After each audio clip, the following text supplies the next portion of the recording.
இல்லை ராஜேந்திர சோழன் கோயில் கட்டியும் கும்பாபிஷேகம் பண்ணலை. அப்போ கும்பாபிஷேகங்கிற கான்செப்டே வளரலைங்கிற நீங்கள் பார்க்கணுமா இல்லையா? தஞ்சை பெரியவர்களை ஏன் குறி வைக்கிறது? அது நிமிர்ந்து நிற்குது, அவங்க பார்த்தா அவங்களுக்கு பிடிக்கல. நீங்கள் தென்னாடுடைய சிவனே போச்சுங்கிற இடத்துல சைவாச்சாரியர்களுக்கு வேலை இல்லை. ராஜராஜனை வச்ச கலசத்தில் உபயம் சரபோச்சின்னு எழுதி வச்சிருக்காருன்னா அவருடைய நேர்மை என்ன நம்ம பார்த்துக்கணும். நீங்கள் பாடத்திட்டத்தில் ஜல்லிக்கட்டை சேர்க்கணும்னு அமைச்சரே சொல்லிட்டு இருக்காரு. அதே மாதிரி நீங்கள் தஞ்சை பெரியவர்களை தமிழில் கொண்டு வாங்க, அதுவும் பாடத்திட்டத்துக்குள்ளே வரும். ஆனால் தஞ்சை பெரியவர்கள் யாருக்கும் பகை கிடையாது, அது ஒரு அறிவு கருவூலமாக இருக்குது. குடமுழுக்குங்கிற சொல் அடிப்படையில் தமிழில் இல்லை. நம்முடைய அரச மரபுகள் வீழ்ந்த பிறகு ஆரிய வைதிகம் உருவாக்கி கொண்ட கிரிசை தான் இது. குறிப்பாக தஞ்சை பெரிய கோயிலில் அப்படி ஒரு நிகழ்ச்சி நடந்ததுக்கான சான்றுகள் இல்லை. கிழக்கிந்திய கம்பெனி அவங்க நிலத்தை ஆளுமை செய்ய வந்தவர், வல்லாளுமை செய்ய வந்தவர். அவர் என்ன பண்ணோம், இங்கே இருக்கிற தெய்வங்களை கட்ட நினைப்பாங்க. அதோட தொடர்ச்சி தானே மறுபடியும் கிழக்கிந்திய கம்பெனிக்கு நம்ம அடிமையாக போகிறோமா? மோகினினாலே மயக்கும் வனச்சாரிணின்னு தான் பொருள். மயக்கும் தேவதை. வராகியை வச்சுட்டு சண்டியோமம் பண்ணுறாங்க, நந்தியை வச்சுக்கிட்டு பிரதோஷ வழிபாடு பண்ணுறாங்க, அன்றாடம் அர்ச்சனை பண்ணுறாங்க. இது எதுவுமே தமிழ் மரபு இல்லை. மக்கள் வரிப்பணத்தில் எப்படி நீங்கள் இன்னும் மோகினி நம்ம கொடுக்கலாம்? நீங்கள் திருப்பதி விண்ணப்பம் செய்கிறீங்களா, அல்லது தேவார பாடல்கள் பாடுறீங்களா? தமிழில் பாடுறதுக்கு பாடலே இல்லையா? தமிழில் வழிபாடு செய்ய வழிமுறைகள் இல்லையா? இவங்க சொல்கிற சமர்க்கிருதம் எப்படிங்க தமிழ் உட்கூட்டுக்குள்ளே எப்படிங்க பொருந்தும்? இது இவங்க தவறான வழிபாடு செய்கிறாங்க அப்படிங்கிற அச்சம் இன்னைக்கு தமிழர்களுக்கு இருக்குது. நீங்கள் தலைமைச் செயலம் வடிவமைக்கிறதா இருந்தாலும் இந்த கட்டடக்கலையிலேருந்து தான் வரணும். அதுக்காக நீங்கள் சண்டிகார் மாடலில் பில்டிங் கட்டினீங்கன்னா அப்புறம் அடுத்த ஆட்சி கவுத்துட்டு போயிடும். ஏன்னா கருணாநிதி கட்டினது ஜெயலலிதா கவுத்தை நம்ம பார்த்தோம். நீங்கள் தென்னாடுடைய சிவனே போச்சுங்கிற இடத்துல சைவாச்சாரியர்களுக்கு வேலை இல்லை.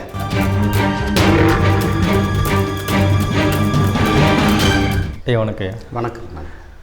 இப்போ கோயில்கள் நீங்கள் பல கோயில்கள் ஆராய்ச்சி பண்ணுறீங்க, கட்டிடக்கலை சம்மந்தமாக ஆராய்ச்சி பண்ணியிருக்கீங்க. குடமுழுக்குன்னா என்ன, அதுக்கு என்ன வரலாறு? குடமுழுக்குங்கிற சொல் அடிப்படையில் தமிழில் இல்லை. நம்ம கும்பாபிஷேகம்னு சமஸ்கிருதவாணர்கள் சொன்ன பிறகு அதுக்கு ஒரு தமிழ் இணை நம்ம உருவாக்கிட்டு குடமுழுக்குன்னு சொல்லிகிட்டு இருக்கிறோம்.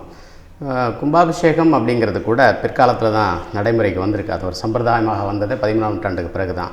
அதுக்கு முன்னால் அபிஷேகம் இருக்குது. மஸ்தகாபிஷேகம், மகாமஸ்தகாபிஷேகம், பட்டாபிஷேகம், சொர்ணாபிஷேகம் இப்படின்னு ஒருத்தரை உட்கார வச்சு அடுத்தவங்க தலையில் தண்ணி ஊற்றுறது தான் அபிஷேகம். இப்போ இதே தண்ணியை கும்பத்தில் வச்சு அந்த கும்பத்தை கொண்டு போய் கோயில் மேலே கலசத்தில் ஊற்றுறது கும்பாபிஷேகங்கிற வழக்கு. நம்முடைய அரச மரபுகள் வீழ்ந்த பிறகு ஆரிய வைதிகம் உருவாக்கி கொண்ட கிரிசை தான் இது. அதனால் இது மிகவும் பிற்காலத்துது. குறிப்பாக தஞ்சை பெரிய கோயிலில் அப்படி ஒரு நிகழ்ச்சி நடந்ததுக்கான சான்றுகள் இல்லை. அது தமிழ்லையும் சரி சமஸ்கிருதத்தையும் சரி. தஞ்சை பெரிய கோயிலில் குடமுழுக்கு நடத்துகிறதா? ஆமாம், தஞ்சை பெரிய கோயிலில் குடமுழுக்கு இப்போ நடத்தப்படுறதா இப்போ செய்திகள் வந்துட்டுருக்கு. அது கும்பாபிஷேகம்னு சொல்கிறாங்க, நாம தான் குடமுழுக்குன்னு சொல்கிறோம். அவங்க கும்பாபிஷேகம் நடத்தணும்னு சொன்னதுனால அது தமிழில் நடத்தணும்னு நம்ம கோரிக்கை வைக்கிறோம். இப்போ ஒரு கோரிக்கை மாநாடு கூட 22ஆம் தேதி இருக்குன்னு நான் பார்த்தேன், அழைப்பு வந்திருக்கு. இப்போ என்ன சிக்கல் இதில் அப்படின்னா, தஞ்சை பெரிய கோயில் கட்டி முடிக்கப்பட்ட போது என்ன நடந்தது அப்படிங்கிறக்கான சான்றுகள் எங்கே? ஏன்னா இப்போ கும்பாபிஷேகம் நடத்த முயற்சி பண்ணுறவர் 17ஆம் நூற்றாண்டுடைய பிற்பகுதியில் தஞ்சைக்கு வந்த மராட்டிய அரச குடும்பத்தை சேர்ந்தவருடைய வாரிசுகள், பரம்பரை அரங்காவலர்னு சொல்லிட்டு நாங்கள் தான் அதுக்கான உரிமையுடையவர்கள்னு ஆரிய வைதிக முறைப்படி அவங்க செய்கிறாங்க. இது தமிழ் மரபு இல்லை அப்படிங்கிறது தான் தமிழர்களுடைய கோரிக்கை. அப்போ தமிழ் மரபு என்னவாக இருந்தது, ராஜராஜன் என்ன செஞ்சார் அப்படிங்கிறத பற்றி நம்ம பார்க்கலாம். அந்த தஞ்சை பெரிய கோயில் கட்டி முடிக்கப்பட்ட பிறகு என்ன மாதிரியான வழிபாட்டு முறை இங்கே இருந்ததுன்னா, அன்றாட வழிபாடே தமிழில் தான் இருந்தது. திருப்பதியை விண்ணப்பம் செய்தல், ஆடல் வழிபாடு போன்ற வழிபாட்டு முறைகளும், சிவ யோகியர்கள் செய்த திருச்சதயம், இது போன்ற விழாக்கள் தான் அந்த கோயிலில் இருந்தது. அப்படி இருந்தபோது அன்றைக்கு ஆரிய வைதிகம் இருந்தது. அதனால் ஆரியம் பாட தமிழ் பாடன்னு பிரித்து விட்டு அவர்களும் சில பாடல்கள் பாடினார்கள் தான் இருக்குது. அவர்கள் செய்த இந்த சதுர்வேதி மங்கலத்து யாகம் போன்றதெல்லாம் தஞ்சை பெரிய கோயிலுக்குள்ளே இல்லை, அங்கே கொண்டு வரப்படவே இல்லை. இன்னொன்று, அவங்களுடைய வேள்வி முறைக்கும் நம்முடைய பழங்கால மரபொழிப்பட்ட வேள்வி முறைக்கும் வேறுபாடு நிறைய இருக்குது. அது வேறு, இது வேறு, ரெண்டையும் நீங்கள் ஒப்பிடக்கூடாது. அவங்க தீ வளர்க்குறாங்க, தீ வளர்த்த பிறகு பச்சை தண்ணி தானே கொண்டு போய் மேலே ஊற்றுறாங்க, ஏன் கொஞ்சம் வெண்ணி தண்ணியை கொண்டு போய் ஊற்ற வேண்டியதானே? ஆனால் தஞ்சை பெரிய கோயிலில் 7 அரிசி லாமிச்ச வேரும் ஊற வச்ச குளிர்ந்த நீரை தான் திருமஞ்சன நீராட்டினாங்கன்னு குறிப்பு இருக்குது. நீங்கள் மறுபடியும் அதே மாதிரியே நீராட்டலாமே. ஆனால் என்னென்னா, ராஜராஜ சோழன் பிராமணர்களுக்கு ரொம்ப அடிவடியாக இருந்தார் அப்படின்னு சொல்லி அவர் மேலே நிறையா குற்றச்சாட்டு வைக்கிறாங்க, அவர் மேலே ரொம்ப இது பண்ணுறாங்க. ஆனால் உங்களை போல தமிழ் தேசியவாதிகள், தமிழ் சிந்தனையாளர்கள் என்ன சொல்கிறீங்கன்னா, அவர் அப்படி கிடையாதுன்னு சொல்லியிருக்கீங்க. ஆமாம், நாங்கள் சொல்கிறதுக்கு ஒரு காரணம் இருக்குது. என்னென்னா, நீங்கள் 4ஆம் நூற்றாண்டு 5ஆம் நூற்றாண்டுகளில் சமஸ்கிருதம் வல்லாளுமையோடு இங்கே ஊன்றி இருந்தது. இங்கே காஞ்சிபுரத்தை தலைமையிடமாக கொண்டு பல்லவர்கள் செய்த அந்த ஆட்சி முறையில் இருந்த சமஸ்கிருதம் மெல்ல மெல்ல நீர்த்து போய் ராஜராஜன் காலத்தில் தமிழ் மீட்டெடுக்கப்பட்டதுங்கிற கோணத்தில் நம்ம பார்க்கணும். அவன் தமிழையும் சமஸ்கிருதத்தையும் தனித்தனியாக கையாளுற திறமை அவனுக்கு இருந்தது. அதுக்கு பிறகு நாம் சமஸ்கிருதத்தை கட்டுப்படுத்த தவறிவிட்டோம். அதனால் அவர்கள் வந்து இன்னும் கருவறைக்குள்ளே நாங்கள் தான் இருப்போம், நீங்கள் வரக்கூடாதுன்னு சொல்லிட்டு இருக்க ஒரு நிலைமையை கிட்டத்தட்ட ஒரு 800 ஆண்டுகளாக உருவாக்கிட்டாங்க. இப்படி உருவாக்குனதுனால என்னென்னா, நாம் நம்முடைய அறிவை இழந்து நிற்கிறோம். நாம் நம்முடைய வாழ்வியல் அறிவை நம்ம இழந்து நிற்கிறோம். அதை மீட்கணும்னா மறுபடியும் அந்த நிலைமை கொண்டு வரணும். அதில் ராஜராஜன் செய்தது முன்னேற்றமாக தான் நம்ம பார்க்கணும். முழுமையாக அவர் வந்து நீக்கிட்டார் நம்ம சொல்ல முடியாது. அப்படிப்பட்ட காலம் இப்போ தான் கணிஞ்சு வந்திருக்கு. இப்போ கணிஞ்சு வந்திருக்கிறதுக்கான காரணமே உலகம் முழுக்க இந்த அறிவு பரவலாகி இன்றைக்கு அறிவு வந்து கணிஞ்சிருக்கு, பழுத்திருக்கு. இந்த சூழலில் தான் நம்ம முழுமையை நம்ம எடுத்துக்கொண்டு வர முடியும். தஞ்சை கோயில் வந்து திடீர்னு ஒரே நாளில் வடிவமைக்கப்பட்டது இல்லை. அந்த கட்டப்பட்டது வேணால் சில காலம், ஒரு தலைமுறை 2 தலைமுறையில் கட்டியிருக்கலாம். இன்னும் கூட ராஜராஜனுக்கு முன்னாலே தொடங்கப்பட்டு ராஜராஜன் முடிச்சிருக்கான்னு தான் சொல்ல முடியும். 7 ஆண்டுகளில் கட்டப்பட்ட கோயில் இல்லை. கல்வெட்டு எழுதுறதுக்கே 7 ஆண்டு ஆயிருக்கு. அதுக்கு பிறகு அந்த 7 ஆண்டில் முடிக்க முடியாமல் இன்னொரு 10 ஆண்டு ராஜேந்திர சோழனுடைய காலத்தில் நம்ம ஜெகதீபடை கல்வெட்டு மட்டுமே எழுதப்பட்டதுங்கிற குறிப்பெல்லாம் இருக்குது. இது தோண்ட தோண்ட வியப்பாக இருக்குது. அப்போது இந்த வடிவமைப்பினுடைய தொன்மை என்னென்னு பார்த்தா, இது பலாயிரம் ஆண்டுகளுக்கு தொன்மையான நம்முடைய அரண்மனை மரபு. அதை வந்து கட்டடக்கலை நூல் ராஜகர்மிய விதானத்தில் தான் எழுதியிருக்கான். கருவூரார் அதை அரணம்னு சொல்கிறார். பின்னால் நம்ம எல்லாத்தையுமே நம்ம கோயிலில் கடவுள் வழிபாட்டுக்காக ஆக்கிட்டனால எல்லாத்தையும் கோயில்னு சொல்லிட்டு எல்லாம் உள்ள சாமி தான் இருக்காங்க. உள்ள அவன் வாழ்ந்தது இன்றைக்கி 100 அடி அகலத்தில் இருக்குது. அது 200 அடி 400 அடி அகலத்திலையும் அதுக்கேற்ற உயரத்தில் இருந்தால் அது மக்கள் வாழ்ந்திருப்பாங்க. தஞ்சை பிரிவுகள் வந்து அரண்மனையாக இருந்தது சொல்கிறீங்க. அரண்மனை வடிவத்தில் உள்ளது ராஜஹர்மியம் தான் அது. அரமியம், ராஜ அரமியம், ராஜஹர்மியம், அரணம், நெடுநிலை மாடம், இப்படி தான் கருவூரார் சொல்கிறார். கருவூராருடைய திருவிசைப்பாளர் தான் நமக்கு வந்து உண்மை தெரியுது. இன்னொன்று 1820களில் இங்கே ராம்ராஸுங்கிற பெயரில் ஒரு அறிஞர் வந்திருந்தார். அவர் அன்றைய காலத்தில் கிழக்கிந்திய கம்பெனியில் ஒரு கிளர்க்காக இருந்து ஜட்ஜாக ரிட்டையர்ட் ஆனவர். அவர் தான் மானசாரம்ங்கிற நூலில் சில அத்தியாயங்கள் நான் பார்த்தேன். அதில் தஞ்சை பிரிவுகளை பற்றி குறிப்புகள் இருக்குன்னு முதல் முறையாக கிழக்கிந்திய கம்பெனி எழுதினவர். அதுக்கு பிறகு கிழக்கிந்திய கம்பெனியோட முயற்சியில் சுவடிகள்லாம் தேடி எடுக்கப்பட்டு 1934 PK ஆச்சாரியா வந்து அந்த நூலை வெளியிட்டிருக்கார். அது 7 தொகுதிகளில் இருக்குது. அதில் ஒரு தொகுதி முழுக்க டெக்ஸ்ட். அதில் ஒரு படி வந்து தஞ்சாவூரில் கிடச்சிது, மானசாரம். அதில் சாப்டர் பை சாப்டர் இந்த பெரிய கோயில் இருக்குது. அதில் வந்து ஒவ்வொரு சாப்டர் அந்த லிங்கம் எப்படி இருக்கணும், லிங்க விதானம், ராஜாங்க விதானம், ராஜஹர்மிய விதானம், சங்குஸ்தாபனம், நிழல், குடைநிழல் கருவூரார் சொல்கிறார். இதெல்லாம் இன்னும் யாரும் வந்து மறுக்க முடியாது. 2வது ஆகமத்தின்படி கட்டப்பட்டது அப்படின்னு சொல்லி கூட தமிழறிஞர்கள் சொல்லிட்டு இருக்கிறாங்க. ஆகமம்படி வழிபாடு செய்யுங்க. கட்டுறதுக்கு தச்சு நூல் தான், தச்சு நூல்படி கட்டப்பட்டது தான். இந்த மானசாரங்கிற ஒரு நூல் தான் முழுமையாக கிடச்சிருக்கு. இன்னும் வேறு சில நூல்கள் இருந்தாலும் பெயர் மட்டும்தான் இருக்குது, முழுமையாக இல்லை. மானசாரம் ஒப்பாய்வு செய்யப்பட்டு அது நல்ல நூலாக இருக்குது. அந்த நூலில் உள்ள அளவு தான் இருக்குது. அதில் உள்ள பத்தி ஒவ்வொரு சதுர அடிக்கும் அதில் அளவு இருக்குது. அதனால் எதுவுமே நம்ம இழக்கலை. இன்றைக்கி இந்த கோயில் மொத்தமாக சரிஞ்சு விழுந்தால் கூட திருப்பி எடுத்து கட்டுறதுக்கு நம்மகிட்ட தொழில்நுட்ப அறிவு இருக்குங்கிறத இந்த உலகம் தெரிஞ்சுக்கணும். வாய்ப்பு இல்லை. வாய்ப்பு கொடுத்தா கண்டிப்பாக இதோட பெரிய அளவில் பெரிய அழகாக கூட கட்டிடுவாங்க. இந்த காலத்துக்கு பொருத்தமாக கூட கட்ட முடியும். அதுக்காக நீங்கள் சரிச்சு விடுங்கன்னு சொல்லலை. அது ஒரு வரலாற்று ஆகணும், அதை காப்பாற்றணும். அதனால் அங்கே உள்ள வழிபாட்டு முறை முழுக்க முழுக்க தமிழில் தாங்க இருந்தது. இது முழுக்க முழுக்க தமிழுக்கான கோயில். இது இதில் நாட்காட்டி இருக்குது, தொடர் நாட்கள் இருக்குது, ஆட்டை பெரிய திருவிழா இருக்குது. இப்போ இதெல்லாம் நம்ம மறந்துட்டு நம்ம என்ன செய்யணும்? இப்போது கருவூரார் இருந்த வரைக்கும் இருந்தது. கருவூராருக்கு பிறகு என்னாச்சு அப்படிங்கிற போது ஒரு சில ஆண்டுகளில் ராஜேந்திர சோழன் காலத்தில் இங்கே ஒரு வடநாட்டு சைவாச்சாரியார் வந்ததாகவும், அவர் பேர் சர்வசிவ பண்டிதர், ஈசான சிவ பண்டிதர்னு 2 அடுத்தடுத்த பெயர்கள் இருக்குது. அவங்க தான் சிரேஷ்டாச்சாரிய ஹோமம் பண்ணினாங்கிற கல்வெட்டு சான்று இங்கே இருக்குது. அந்த சிரேஷ்டாச்சாரிய ஹோமங்கிறது கோயிலுக்கான கும்பாபிஷேகம் இல்லை. இவர் இந்த கோயிலுக்கு தலைமை பூசாரின்னு பட்டம் கட்டிக்கிற ஒரு நிகழ்ச்சி இங்கே நடந்திருக்கு. அதுதான் தவறு நடந்தது. சைவாச்சாரியர்கள் இந்த கோயிலுக்குள்ளே வந்ததே அவர் மூலமாகத்தான். இப்போ இவங்க பண்ணுற இந்த சைவாச்சாரிய கிருசைகளோ அர்ச்சனைகளோ எதுவுமே பெரிய கோயிலுக்கு உரியதே இல்லை. இந்த கோயில் முழுக்க முழுக்க தமிழ் மரபுக்கானது. அங்கே மேலே சிவலிங்கத்துக்கு மேலே ஒரு ரூப் ஸ்லாப்பே இருக்கக்கூடாதுங்க. அது முழுக்க அதை வந்து அம்போதம்னு வள்ளுவர் சிவர் சொல்கிறார், கருவூரார் சொல்கிறாரு. அம்போதரங்கம்னு தொல்காப்பியம் சொல்லுது. அதுக்கு உட்கூடுன்னு பேர். அதுக்கு சுரிதக உருவின அப்படிங்கிறாங்க. இந்த சுரிதகங்கிற சொல்லி யாப்பிலக்கணத்தில் இருக்குது. முழுக்க அது தமிழோட வடிவமாகவே அது இருக்குது. அப்படி இருக்கும்போது நாம் அதை அந்த பார்வையில் தான் பார்க்கணும். இது ஒரு புதிய புரிதல் தான். இது எங்களை போன்றவர்கள் வந்து கொஞ்ச காலம் இங்கே இருந்து பார்த்ததுனால தெரிஞ்சு, இல்லை நாங்களும் பார்த்துருக்க மாட்டோம், மேலோட்டமாக போயிருப்போம். ஏன் சமஸ்கிருதத்தில் வந்து குடமுழுக்கு பண்ணணும்னு இவங்க சொல்கிறாங்க, நீங்கள் ஏன் வந்து தமிழில் பண்ணணும்னு சொல்கிறீங்க? நாங்கள் குடமுழுக்கு பண்ணணுன்னே சொல்லலை. திருச்சதையும் ஒழுங்காக செஞ்சீங்கனாலே இல்லை. அது குடமுழுக்கு யார் வந்து பண்ணணும்னு சொல்லி சொன்னது யார்? குடமுழுக்கு வந்து கும்பாபிஷேகம்ங்கிற வேலையை வந்து பான்ஸ்லே பண்ணுறார், மராட்டிய பான்ஸ்லே. அவர் பரம்பரை அரங்காவலர். அவர் யாருன்னா இங்கே வந்த மராட்டிய வம்சத்தோட ஒரு தத்து பிள்ளையாக உள்ள வந்து அவர் வாரிசுன்னு சொல்லிகிட்டு இருக்கார். அவருக்கு வந்து மோகினி இனாம், மோகினி கிராண்ட், மோகினி அலவன்ஸ் அப்படிங்கிற பேரில் ஆண்டுக்கு 30,000 ரூபாய் கிழக்கிந்திய கம்பெனி கொடுத்ததாகவும், அதை இன்னும் தொடர்ந்து தரதாகவும், அது எங்களுக்கு 10 கூட கொடுங்கன்னு கேட்டு ஆண்டுக்கு 1 லட்சம் வாங்கிட்டு இருக்கிறதாகவும், அதை மாவட்ட ஆட்சியர் தர்றதாகவும் செய்திகளில் பார்த்தோம். இப்போ இருக்குது, செய்திகளில் இருக்குது. அது 1934 ஜெயம் சோமசுந்தரம் பிள்ளை அவங்க அரண்மனை தேவஸ்தான வெளியீட்டில் ஒரு நூலில் குறிப்பிட்டிருக்காரு இந்த மாதிரி இருக்குன்னு. அது ஏன் கிழக்கிந்திய கம்பெனிகிட்ட ஒரு மோகினி இனாம் வாங்கினார்? அப்போ இவருடைய பூசை என்ன வகையான மோகினி பூசை அப்படிங்கிறது அவங்க தான் விளக்கம் சொல்லணும். நாங்கள் என்னென்ன காரணத்தினால நாங்கள் மோகினியை நாம் வாங்குகிறோம். அவங்கள்ட்ட ஒரு 80 கோயில்கள் கட்டுப்பாட்டில் இருக்குது, அதில் பெரிய கோயிலும் இருக்குது. அதனால் இவங்க அந்த வழிபாட்டு முறைகளில் அவங்க உரிமை எடுத்துக்கிறாங்க. அது தமிழர்களுக்கானது இல்லை. இன்னொன்று, கிழக்கிந்திய கம்பெனி வந்து அவங்க நிலத்தை ஆளுமை செய்ய வந்தவர், வல்லாளுமை செய்ய வந்தவர். அவர் என்ன பண்ணோம், இங்கே இருக்கிற தெய்வங்களை கட்ட நினைப்பாங்க. அப்போ கட்டுறதுக்கு ஒரு பூசை தவறான பூசை தேவைப்பட்டிருக்கும். அந்த பூசை அவங்க செஞ்சுருப்பாங்க. அதோட தொடர்ச்சி தானே மறுபடியும் கிழக்கிந்திய கம்பெனிக்கு நம்ம அடிமையாக போகிறோமா? நாடு இன்னும் விடுதலை அடையலையா? மக்கள் வரிப்பணத்தில் எப்படி நீங்கள் இன்னும் மோகினி இனம் கொடுக்கலாம்? மோகினி இனம், அதுக்கு பேர் மோகினி இனம். அப்படின்னா என்ன? மோகினினாலே மயக்கும் மனசாரிணின்னு தான் பொருள். மயக்கும் தேவதை. அப்போ இவங்க வந்து என்ன பண்ணுறாங்க, அங்கே வராகியை வச்சுட்டு சண்டி ஹோமம் பண்ணுறாங்க, நந்தியை வச்சுக்கிட்டு பிரதோஷ வழிபாடு பண்ணுறாங்க, அன்றாடம் அர்ச்சனை பண்ணுறாங்க. இது எதுவுமே தமிழ் மரபு இல்லை. நீங்கள் திருப்பதி விண்ணப்பம் செய்கிறீங்களா, அல்லது தேவார பாடல்கள் பாடுறீங்களா? தமிழில் பாடுறதுக்கு பாடலே இல்லையா? தமிழில் வழிபாடு செய்ய வழிமுறைகள் இல்லையா? நீங்கள் தென்னாடுடைய சிவனை போற்றிங்கிற இடத்துல சைவாச்சாரியர்களுக்கு வேலை இல்லை. இவங்க தென்னாடுடைய சிவனை போற்றின அர்ச்சனை பண்ணுறாங்க இல்லையே. இவங்க சொல்கிற சமர்க்கிருதம் எப்படிங்க தமிழ் உட்கூட்டுக்குள்ளே எப்படிங்க பொருந்தும்? அது அம்போதரங்கத்தையும் அம்போதத்தையும் அவர் இணைக்கிறார். இது யாப்பிலக்கணம் படித்த அறிஞர்களே இன்றைக்கி உயராய்வு மூலமாக தெரிஞ்சுக்க வேண்டிய செய்தியாக இருக்கும்போது இவங்களுக்கு எப்படி தெரியும்?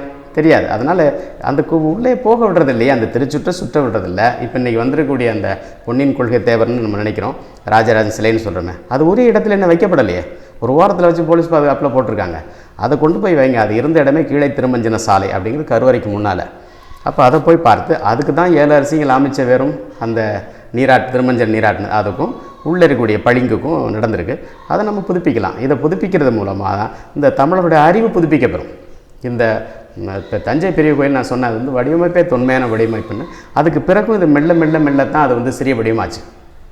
கங்கை கொண்ட சோழபுரம், அப்புறம் தாராசுரம், அப்புறம் திருபுவனம், இந்த இடங்களில் இது அப்படியே அளவில் குறைஞ்சி அப்படியே மறைஞ்சு போச்சு.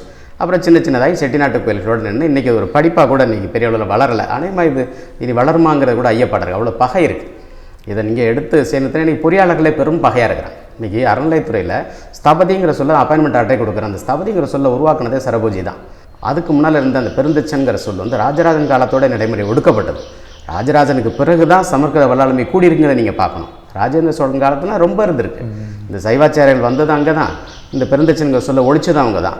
அப்போ இந்த ஸ்தபதிங்கிற சொல்ல இன்றைக்கி அப்பாயின்மெண்ட் ஆர்டரில் அதை தான் போடுறான். இந்த பொறியாளர்களும் அதை ஊக்கப்படுத்துகிறாங்க. நீங்கள் இப்போ கூட இன்றைக்கி கூட நம்ம திமுக தலைவர் வந்து இதை பாராட்டியிருக்கார். தஞ்சை பெரிய உரிமை மீட்பு குழுவினுடைய இந்த கோரிக்கை மாநாட்டை அவர் வரவேற்றிருக்கிறார். அந்த குழு தான் இவங்க 2010 ஆழ்துளை கிணறு போட்ட போது தடை வாங்குச்சு. அந்த தஞ்சை ஆழ்துளை கிணறு அனுமதி இல்லாமல் ஆழ்துளை கிணறு போட்ட போது துணை முதல்வராக இருந்த இவர் அதை செய்தார், தடை வாங்குச்சு.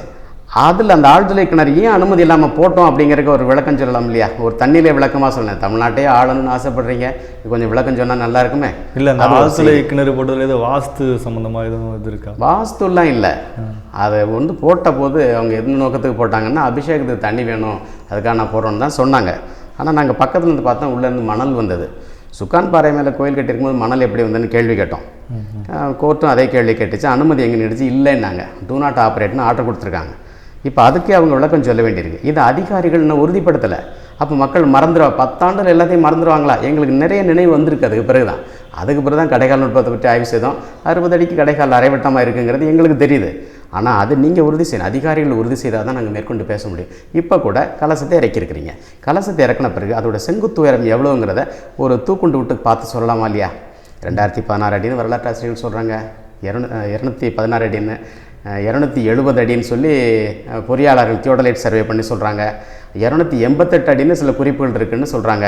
ஏன் இவ்வளோ குழப்பம்? நீங்கள் ஒரு செங்குத்து உயரத்தை விட்டு சிவலிங்கத்தோட மேல்மட்டம் வரைக்கும் இவ்வளோ உயரம் இருக்குது, அது கீழே இவ்வளோ இருக்குது, கடைக்கால் முன்னூத்தம் வரைக்கும் ஆழ்துளை கிணறு போட்டதுனால என்னென்ன ஆழத்தில் என்னென்ன இருக்குதுன்னு சொன்னீங்கன்னா அடுத்த தலைமுறை இதை சரியாக புரிஞ்சுக்கும், இல்லைன்னா தப்பாக புரிஞ்சுக்கும். தேவையில்லாத புரளிகள் வரும். பாருங்கள், தமிழில் வழிபாடா சமூகத்தில் வழிபாடான்னு சொல்கிறீங்களே, கட்டுமான நுட்பங்களை ஏன் நீங்கள் மறைக்கிறீங்க? தஞ்சை பெரிய கோயிலை பொறுத்த மட்டும் மறைக்கிறதுக்கு எதுவுமே இல்லை. நீங்கள் எல்லாத்தையுமே ஒரு பாட புத்தகமாக சொல்லலாம். சொன்னால் அந்த அறிவு வந்து ஒரு பெரிய எழுச்சியை தரும். தொடர்ந்து வந்து தஞ்சை பெரியவில் வந்து ஒரு சர்ச்சையும், அதாவது ஏதோ ஒரு பிரச்சனை நடக்கிறதுக்கு என்ன காரணம்? இப்போ சமீபத்தில் கூட ரவிசங்கர் சாஸ்திரிகள் வந்து பயிற்சி நடத்தணும்னு சொல்லி இது பண்ணாரு, தடையெல்லாம் வச்சாங்க. இது மாதிரி தொடர்ந்து நடக்கிறதுக்கு என்ன காரணம்? இல்லை, ரவிசங்கர் வந்து அங்கே வந்து என்னென்னா அவர் விஞ்ஞான பைரவம் அப்படிங்கிற ஒரு நிகழ்ச்சியை நான் வந்து உள்ளே நடத்த போகிறேன்னு வந்தார். அந்த மாதிரி உள்ளவங்களாம் யார் வரக்கூடாது, அவர் வழிபாடு செய்துட்டு தான் போனார்.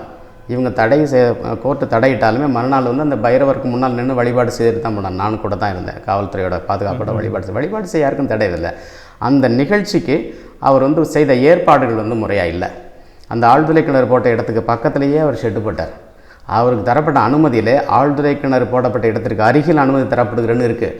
அப்படின்னா இவர் ஓமம் பண்ணி அந்த ஆழ்துளை கிணறுல ஊற்றுறதுக்கு வந்தாராங்கிற ஐயம் நிறைய பேருக்கு வந்துச்சு. இது வந்து இவங்க தவறான வழிபாடு செய்கிறாங்க அப்படிங்கிற அச்சம் இன்றைக்கி தமிழர்களுக்கு இருக்கும் இல்லையா? நீங்கள் சொன்னீங்க தஞ்சை பெரியவர்களை ஏன் குறி வைக்கிறது, அது நிமிர்ந்து நிற்குது. அவங்க பார்த்தா அவங்களுக்கு பிடிக்கல, எங்களுக்கு அதை பற்றி ஒன்றும் இல்லை, நாங்கள் அதை வந்து பெருமையாக நினைக்கிறோம். அதுதான் அவர் வந்து இன்றைக்கி அதே விஞ்ஞான பயிரம் தான் கும்பாபிஷேகங்கிற பேரில் வந்திருக்கு. அதே சைவாச்சாரியால் தான் வந்திருக்காங்க, ஆள் கூட மாறலை. அதில் 40 பேர், அந்த 40 பேர் தான் இன்றைக்கி வந்திருக்காங்க. அந்த விஞ்ஞான பயிரை தான் நீங்கள் கும்பத்தில் கொண்டு போய் அதான் பச்சை தண்ணியாக ஊற்றணும். நீங்கள் பச்சை தண்ணியாக எங்களுக்கு இவ்வளோ தீயப்பட்டு வீணாக்குறீங்க, நல்லா ஹாட் வாட்டராகவே நீங்கள் ஷவர் பண்ணலாமே. என்ன இதெல்லாம் வந்து பைத்தியக்காரது. இது தஞ்சை பெரியவர்களுக்கு உரிய வழிபாட்டே கிடையாது. அங்கே இருந்து கல்வெட்டில் முன்னாடி ஆட்டை பெரிய திருவிழாங்கிறது எந்த நாளில் இருந்துங்க அறிஞர் தமிழக அரசு என்ன செய்திருக்கணும், ஒரு உயர்நிலை குழு நீங்கள் நேரம் அமைச்சு அந்தந்த வழிபாடு ராஜராஜனுடைய ஒரு நிலைப்பாடு என்னன்னா அவ்வவர் நியாயங்கள் அப்படிங்கிறான். அவ்வவர் நியாயங்களில் ஆரிய வைக்கிறீங்க. சமணர்கள் வழிபட்டிருக்காங்க, பௌத்தர்கள் வழிபட்டிருக்காங்க, எல்லாரையும் வரவேற்றிருக்கிறான்.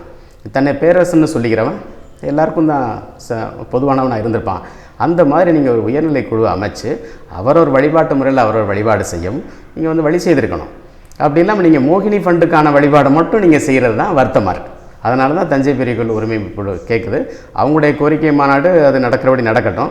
ஆனால் ஒரு கோயில் கட்டட கலைஞனாக என்னுடைய பார்வை என்ன, அது பாதுகாக்கிறதுக்கு நிறைய திருப்பணியை நீங்கள் செய்யலை.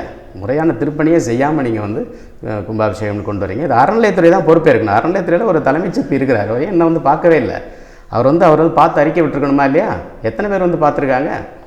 கலசத்தை இறக்குனதே நீங்கள் முறையை ஆவணப்படுத்தலை. கலசத்தில் எழுத்து பொறிப்புகள்லாம் இருக்குது. அந்த எழுத்து பொறிப்புகளில் சில தனிநபரோட பெயர்கள் கூட இருக்குது. பாருங்கள், ராஜராஜனை வச்ச கலசத்தில் உபயம் சரபோஜின்னு எழுதி வச்சுருக்காருன்னா அவருடைய நேர்மை என்னன்னு நம்ம பார்த்துக்கணும். இவரை உபயம் கொடுத்தார். அந்த செம்புத்தறி ஸ்தூபித்தறி கூட இருக்குது. அந்த இதில் சரபோஜின்னு பேர் இருக்குது. அப்புறம் ஒரு 3 பேர் இருக்குது. தாண்டவராய பிள்ளை, வீரபத்திர முதலியார், சதாசேர்வை, இது கோயிலார் தன்மம் அப்படின்னு இருக்குது. அப்புறம் இன்னும் கொஞ்சம் குறிப்பிட்டு இருக்குது. இது வந்து ஆவணமாக இருக்குது. அது போல் ஒரு சேராசு புத்தகத்தில் வெளியிட்டிருக்கார். தமிழ் பல்கலைக்கழகம் அதில் ஒரு கடைசி அடியை கண்டுபிடிச்சிருக்குன்னு 1987 அதை பதிவு செய்திருக்காங்க. அதை இப்போ யாராக போய் வெரிஃபை பண்ணி பார்த்தாங்களா? பார்க்கணும். பார்த்துட்டு அதை மறுபடியும் முறையாக வைக்கணும். என்னுடைய பார்வை என்னென்னா, February 5ங்கிறது இவங்க தேவையில்லாமல் பதட்டப்படுறாங்க. இன்னும் நாள் தள்ளி ஒரு 6 மாதம் 10 மாதம் கூட தள்ளி போட்டு திருப்பணிகள் நிறைவு செய்து தமிழ் வழியிலையும் சமஸ்கிருத வழியில் அது ஆரியம் பாட கூட நீங்கள் ஒரு வாரமாக இருந்து பாடுங்க. உங்களுக்கும் இந்த கோயிலுக்கான பொருத்தம் என்னங்கிற நீங்கள் சொல்லுங்கள். இந்த கருவறைகள் யாருமே போகக்கூடாது. 2வது சுத்தம் வந்து முதல் சுற்றை பயன்படுத்தக்கூடாது. மேலே யாரும் போகக்கூடாதுன்னு நீங்கள் அடைச்சி வைக்கக்கூடாது. நீங்கள் திறந்து விடுங்க, மக்களுக்கு திறந்து விடுங்க. தொல்லியல் துறைக்கு மட்டும் இது வந்து ஒரு பிரத்யேகமானதாக நீங்கள் வச்சுருக்கிற தப்பு. இப்போ நானே 10 வருஷமாக பார்த்துருக்கேன், பூட்டி தான் கிடக்குது. ஒரு கதவை பூட்டியே போடுறதுக்கு எதுக்கு கதவு? நீங்கள் அந்த பெரிய கதவை 4 கதவை திறந்து விடலாம். காற்று உள்ளே போகணுங்க, காற்று உள்ளே போகணும். ஏன்னா இவ்வளோ பெரிய 1.5 லட்சம் டன் எடை, பஞ்சிங் ஃபோர்ஸு, இந்த காற்று அடிக்கும்போது எப்படி தாங்கும்? 2வது மேஜர் ஸ்ட்ரக்சரல் கிராக்ஸ் இருக்குது, அது உத்தரமே தெரிச்சு போயிருக்கு. இதே வல்லுநர்கள் கொண்டு பார்க்கணும். அடுத்தபடியாக அந்த கோயில் வந்து ஒரு குறிப்பிட்ட திசையில் சரிய தொடங்கிட்டு இருக்கு. 1000 ஆண்டு ஆயிடுச்சு. குறிப்பாக அந்த சனி மூலையில் குறி வச்சு எல்லா பக்கமும் பார்த்திங்கன்னா டிஸ்லாட்ஜிங்னு சொல்கிறாங்க. அந்த மெம்பர் வந்து அப்படியே அந்த இடைவெளி வந்து விலகி போகும். அது விலக தொடங்கிடுச்சு. மழை நீர் வந்து ஆண்டு முழுவதும் ஒழுகிட்டு இருக்கு. இதெல்லாம் வந்து அறிகுறிகள். நீங்கள் தொல்லியல் துறை வந்து ஒரு மிகப்பெரிய துறை. எல்லோரால் அவ்வளோ பெரிய குகைகளை காப்பாற்றிருக்கு. மலையவே காப்பாற்றிட்டு இருக்கான். ஒரு கிராக் வழியாக தண்ணி வருதுன்னா அது எத்தனை கிலோமீட்டர் தொலைவிலிருந்து வருதுங்கிற கூட ஸ்டடி பண்ணுறாங்க. இப்போ மாமல்லபுரத்தில் மானிமெண்ட்ஸை காப்பாற்ற மலையை சுற்றி வேலி போட்டு வச்சுருக்காங்க, ஃபென்சிங் பண்ணியிருக்காங்க. அந்த மாதிரியான ஒரு பெரிய துறை தான் நம்முடைய துறை. அதனால் தொல்லியல் துறை மிக சிறப்பாக இருக்குது. அவர்களுடைய வழக்கமான பராமரிப்பு பணிகளை கும்பாபிஷேகத்திற்கானன்னு சொல்கிறது தப்பு. அவங்க அப்படி சொல்லவே இல்லை. அவங்க சான்று தரமாட்டாங்களே, நாங்கள் கும்பாபிஷேகத்தை செய்யணும்னு சொல்ல மாட்டாங்க. வழக்கமாக தளம் போடுறாங்க, வழக்கமாக அவங்க வந்து ப்ரிசர்வேட்டிவ்ஸ் போடுறாங்கன்னா அதுக்கு இது சம்மந்தம் இல்லை. நீங்கள் கும்பாபிஷேகத்துக்காக என்னென்ன திருப்பணி திட்டங்கள் வச்சிங்க? இப்போ யார் ஒருத்தர் வழக்கு கூட தொடுத்துருக்காங்க, இந்த உடஞ்ச சிலைகளை மாற்றிட்டு புதிய சிலைகள் வைக்கிறதுக்கு எங்களுக்கு கோர்ட்டு அனுமதிச்சா நாங்கள் முறையாக வைப்போம். ஒரு வேளை கோர்ட் அதுக்கு அனுமதி கொடுத்தா நீங்கள் மாற்றி வச்சு செய்யலாம். அதை நீங்கள் அறநிலையத்துறையின் மூலமாக அனுமதி நீங்கள் ஒரு உயர்நிலை குழு அமைக்கணும். தஞ்சாவூரில் ஒருத்தரமா இல்லை, தமிழ் பல்கலைக்கழகம் இருக்குது. ஐயா பெருமைக்குரிய துணைவேந்தர் இருக்கார். அவர் தலைமையில் ஒரு குழு உருவாக்கி தமிழில் வழிபாடு செய்ய விரும்புகிறவங்களுக்கு நீங்கள் வழிகாட்டுங்கன்னு சொன்னால் வழிகாட்டுவாங்களே. தமிழில் வழிபடுறதுக்கு நீங்கள் என்ன மாதிரி கோரிக்கைகள் வந்து அரசாங்கத்துக்கு கொடுத்துருக்கீங்க, என்ன மாதிரி ப்ரெஷர் கொடுத்துருக்கீங்க? இல்லை, அவங்க தஞ்சை பெரிய கோயில் உரிமை மீட்பு குழு தான் கொடுத்துருக்காங்க. இப்போ என்ன பொறுத்த மட்டும் நான் வழிபாட்டில் எல்லாம் எனக்கு பெரிய ஆர்வம் கிடையாது. சரி, அங்கே கோயில் கட்டதோடு சரி. நீங்கள் என்ன கோயிலை கட்டி சாமி கும்பிட்டா மட்டும் எல்லாமே போதுமா? தமிழ்நாட்டுக்கு ஒரு தலைமைச் செயலகமே இல்லை. நீங்கள் தலைமைச் செயலகம் வடிவமைக்கிறதா இருந்தாலும் இந்த கட்டடக்கலையிலேருந்து தான் வரணும். அதுக்காக நீங்கள் சண்டிகார் மாடலில் பில்டிங் கட்டினீங்கன்னா அப்புறம் அடுத்த ஆட்சி வந்து கவுத்துட்டு போயிடும். ஏன்னா கருணாநிதி கட்டினதை ஜெயலலிதா கவுத்தை நம்ம பார்த்தோம். அதனால் அதை கட்டுறதுக்கு நீங்கள் முயற்சி பண்ணுங்கள். இதிலேருந்து என்னென்ன பாடம் நீங்கள் எடுக்க முடியும் நீங்கள் பாருங்கள். இல்லை, ராஜேந்திர சோழன் கோயில் கட்டியும் கும்பாபிஷேகம் பண்ணலை. அவனும் வீர சிங்காசனத்திலிருந்து விசையாபிஷேகம் செய்தான்னு தான் இருக்குது. அப்போ கும்பாபிஷேகங்கிற கான்செப்டே வளரலைங்கிற நீங்கள் பார்க்கணுமா இல்லையா? அதான் அரச மரபுகள் இருந்தவரை இந்த மாதிரி தீயை போட்டுட்டு பச்சை தண்ணியை ஊற்றுற வழக்கம்லாம் இல்லைங்க. அது தனி, இது தனி. கரிகாலன் காலத்தோட அந்த வேள்வி யூபம் அதெல்லாம் போயிடுச்சு. அது வேறு டாபிக் உள்ள போயிடும். இதை வரைக்கும் நீங்கள் பார்த்தோம்னா இந்த பெரிய கோயிலிருந்து உள்ள படிப்பினை இது ஒரு உயிர்ப்புள்ள ஒரு கலையாக அது வளரும். அதை நோக்கி தான் போகணும். இப்போ இன்றைக்கி ஜல்லிக்கட்டை நம்ம மீட்டோம். இன்றைக்கி பாடத்திட்டத்தில் ஜல்லிக்கட்டை சேர்க்கணும்னு அமைச்சரே சொல்லிகிட்டு இருக்காரு. அது வரவேற்கத்தக்கது. அதே மாதிரி நீங்கள் தஞ்சை பெரிய கோயிலை தமிழில் கொண்டு வாங்க, அதுவும் பாடத்திட்டத்துக்குள்ளே வரும். அவ்வளவுக்கு அதில் ஆற்றல் இருக்குது. இல்லைன்னா நீங்கள் தமிழ் யூனிவர்சிட்டியில் கட்டடக்கலை பூட்டியிருக்கு, எப்படி திறப்பீங்க? பெரிய கோயிலை படித்தா தான் திறக்க முடியும். பக்கத்தில் இருக்க சாஸ்திரா யூனிவர்சிட்டியில் ஆர்கிடெக்சர் டிபார்ட்மெண்ட் இல்லை. ஏன் இல்லை? பெரிய கோயிலை படித்தா தான் டிபார்ட்மெண்ட் வரும். பெரியார் மணியம் யூனிவர்சிட்டி 40 வருஷமாக ஆர்கிடெக்சர் டிபார்ட்மெண்ட் இருக்குது. பெரிய கோயிலை பற்றி படிச்சிருக்காங்க. அவங்க தான் இந்த தியோடலைட் சர்வே பண்ணி 270 அடி உயரம்லாம் சொன்னவங்க. அந்த முன்னாள் துணைவேந்தரே பெரிய கோயிலில் தான் பிஹெச்டியை வாங்கினார். ஏன் அவங்களும் படிக்கலை? ஏன் அவங்களும் இன்னும் பெருசாக வளர்க்கலை? நீங்கள் உண்மையை சொல்லணும். அந்த உண்மை இப்போ நீங்கள் கடைக்கால் நுட்பம் வெளியே வந்தாலே அது உலகத்தோட பேசுபொருளாகும். அதனால் தஞ்சை பெரிய கோயில் யாருக்கும் பகை கிடையாது, சர்ச்சையும் கிடையாது. அது ஒரு அறிவு கருவூலமாக இருக்குது. இன்னொரு தஞ்சை பெரிய கோயில் இன்னொரு சர்ச்சை என்னென்னா, அந்த பாதை வழியாக போகிற அரசாங்க மேலே அதாவது உயர்ந்தவங்கெல்லாம் வந்து ஒன்று தவறாக அதாவது இறந்து போவாங்க, இல்லை வந்து அவங்க அரசு பதவியிலேருந்து இறங்கிடுவாங்கன்னு சொல்லி ஒரு இது இருக்குது.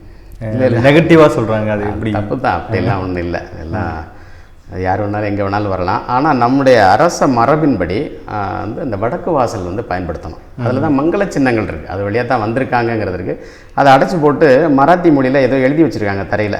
அதை நம்மளால் இன்னும் படித்து முழுமையாக என்ன பொருள் சொல்ல முடியல. அது நீங்கள் வடக்கு வாசலில் திறந்து விட்டு அது வழியாக முருகன் கோயில் மண்டபத்துக்கு முன்னால் வரும். அங்கே வந்து கருவூராரை பார்த்துட்டு அப்படி ஒரு வழிபாடு நடத்தியிருக்காங்க. இந்த வாசல் இப்போ ராஜராஜன் திருவாசலோ கேரளாந்த வாசலோ உள்ளேருந்து வெளியே வர்றதுக்கான வாசல், நுழையிறதுக்கான வாசல் அதுதான். ஆனால் அந்த காலத்தில் உள்ள மரபின்படி கிட்டி வாசல் அப்படிங்கிற ஒரு முறை இருக்குது. அது வந்து அது ஒரு சேலஞ்சு தான். அது அரண்மனை மரபில் ஒரு அரசன் வந்து போர்முகம் கொண்டு நிற்கும்போது எதிரில் யாரும் வரக்கூடாது, பக்கவாட்டில் தான் வரணும். இதுக்கு ஏராளமான சான்றுகள் நம்மகிட்ட இருக்குது. பக்கவாட்டு படிகளை தான் பயன்படுத்தணும். எதிரில் வந்தாலே போர் தான். அப்படி தான். இது வந்து அரண்மனை மரபுங்கிறனால அது இருக்குது. மற்ற கோயில்களில் இல்லாததாக இது இருக்குது. மற்ற கோயிலில் வாசல் வழியாக முகப்பு வாசல் வழியாக முகப்பு வாசல் வழியாக போவாங்க. இங்கே பக்கவாட்டில் வந்து முகப்பில் போகணும். ஏன்னா ஏற்கனவே நீங்கள் சொன்ன மாதிரி இந்த அரண்மனை வடிவில் கட்டப்பட்ட கோயில்னால அந்த இது இருக்குது, அந்த மரபு இருக்குது. அந்த மரபு மற்றபடி இது அச்சுறுத்தல்லாம் ஒன்றும் கிடையாது. அப்படிலாம் அந்த கோயில் யார் வேணால் நல்லா தான் இருப்பாங்க. பயப்படலாம் தேவையில்லை, யார் வேணால் வரலாம். சரிங்க, மிக்க நன்றி. நன்றி.